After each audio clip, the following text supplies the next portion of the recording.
One of the underlying concerns with everything we do, whether it's on a personal computer or one used for business, is making sure that our information is secure. This is important for a variety of reasons. Naturally, we tend to think of keeping the bad guys out first when it comes to security. On a personal computer, that usually means anyone who isn't us or a member of our immediate family or household, whether they're a neighbor or those who really want to steal our private information and use it for their own purposes. Concerns over those people, the bad guys, extends to the business world as well. But in addition, we often need to secure information, not because anyone necessarily wants to do anything with it, or at least anything harmful with it, but because it should be private. Personnel information comes under that category, as would client information and sales and financial records. Depending on your business, it might even include things like research and development, things that just aren't ready to be released yet, or even marketing plans. This series addresses users of SharePoint. In this capacity, it's really not necessary for you to completely understand all the mechanics of creating, configuring, and assigning permissions. We do that in the administrator classes. But, as is always my philosophy, as a user who has permissions applied to you and to the content you will want to access and use, it is important that you understand the basics of how security works. It can be important so that you can know why you can or can't see certain options or content. It can be important to help you know where to turn to should you run into specific types of issues.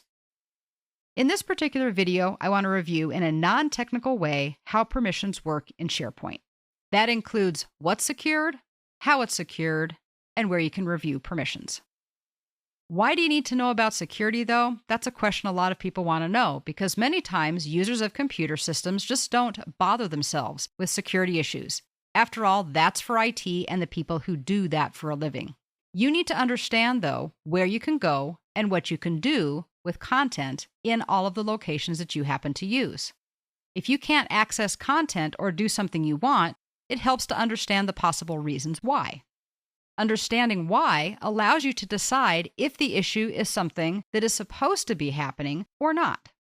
In either case, you can then determine who to speak with to change it. In other words, if it's working correctly because you don't have permissions, maybe you need to speak to an administrator so they can give you permissions. If it's something that you should have access because you do have permissions, then you need to try to look for some other reason. You also need to be sure that you're properly securing information on your network. This really is your fiduciary duty.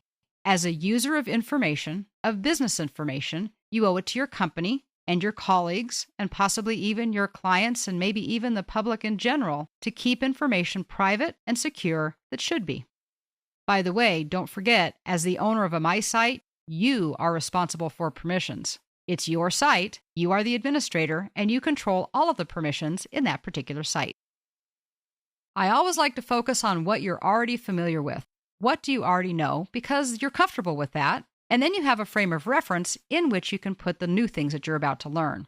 What you already know is that on a computer, sometimes you are unable to open certain files.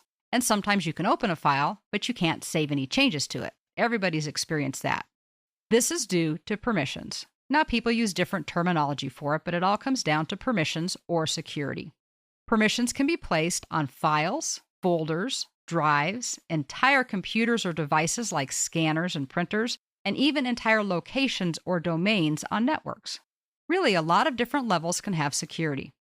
Think about what you do at work. Now, of course, I don't know exactly what you do at work, but you've probably heard stories, or maybe even it's been yourself, where you try to log on to the network, but you can't get to the M drive. Maybe only people in HR can get to the M drive. Or maybe you can get into a particular project folder, but other people cannot. These are the types of restrictions that we're referring to. We generally think of 3 levels of permissions that you do have. One would be that you don't have any access. You can't open it even if you wanted to. Then you can have read-only access. This is often used for things that you should be able to review but not modify.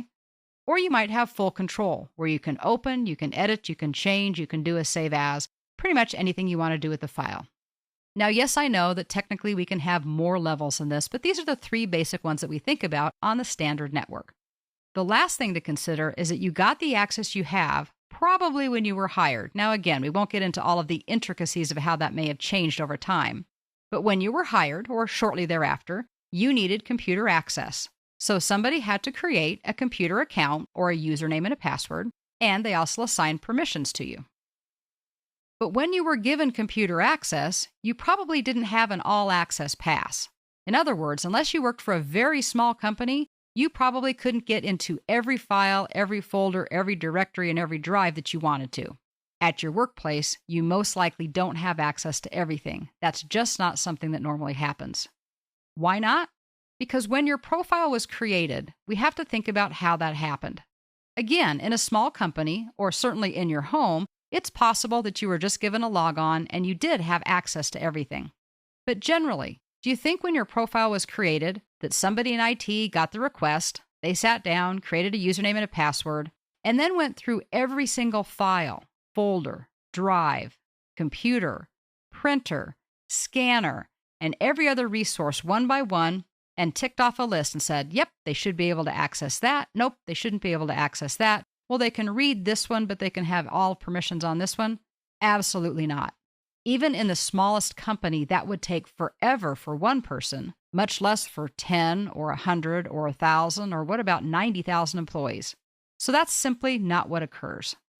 Instead, what happened was you were given a profile, a username and a password, but then you as an individual were assigned to one or more groups. These groups could have been based on your job title, your department, your location, your level, a variety of different things.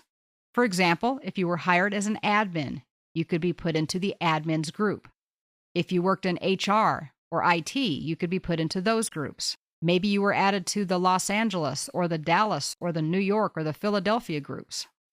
And by level, I mean you could be a C-level employee, so maybe you were given manager's permissions or executive level permissions. You were probably assigned not just to one, but to many different groups based on your job role. And of course, those could change over the years. The important thing to remember is you weren't given individual permissions one by one. You were assigned to a group. The groups have permissions assigned to them. So when you get assigned to the admins group or the IT group, that group already has permissions telling the computer system what you should and should not have access to and at what level. You, therefore, are inheriting the permissions of the group or the groups that you're part of. That way, when you're hired, they may add you to 5 different groups as opposed to going through 50,000 different resources. It's the only way this can take place, and it's the only way it happens, and it happens over and over again, probably hundreds of thousands of times around the world. Now, how does all of this relate to SharePoint? Well, permissions in SharePoint are exactly the same as they are on the network. We like that about SharePoint. It utilizes so many things that we're already familiar with. SharePoint will actually leverage part of the network that's already in place. At least it's usually already in place. Remember that SharePoint usually runs on a system that's running a Windows server and an Exchange server, and because of that, it already has Windows servers with user accounts. User accounts may also be grouped, like we've been talking about, into things called domain groups or Active Directory groups. We don't have to worry about exactly what that is. Just know that those are things that the servers and the network administrators use. SharePoint can use those exact same accounts and those exact same groups for membership and permissions on SharePoint. That way we don't have to repeat anything. When someone is hired and they're added to the admins group and the Dallas group, they automatically get filtered into the SharePoint groups that utilize those same names.